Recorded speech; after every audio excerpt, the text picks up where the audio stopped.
Il deputato regionale della Lega Carmelo Pullara rivendica il ripristino delle 36 ore per infermieri e operatori sociosanitari all'azienda sanitaria provinciale di Agrigento. Gaetano Ravanà.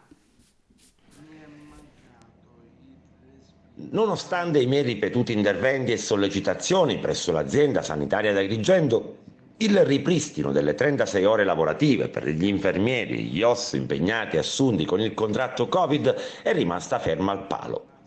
Lo dice il deputato regionale agrigentino di Prima l'Italia, Carmelo Pullara.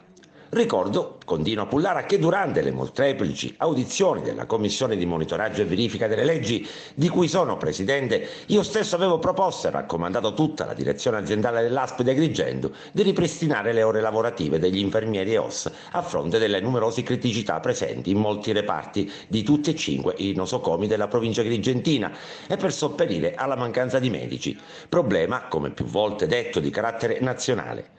In quelle sedi la direzione sanitaria sembrava avesse accolto la mia raccomandazione, rassicurando nel breve periodo una soluzione celere ed efficace.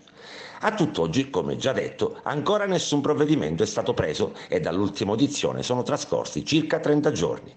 A questo si aggiunge che la situazione dei lavoratori OS è aggravata dal fatto che sia le graduatorie a tempo determinato che i comandi sono fermi. Chiedo per l'ennesima volta alla direzione aziendale, conclude Pullara, di non perdere altro tempo, perché già tanto se n'è perso, ad affrettarsi a compiere tutti gli atti necessari affinché il ripristino delle ore venga fatto al più presto possibile, senza altri indugi.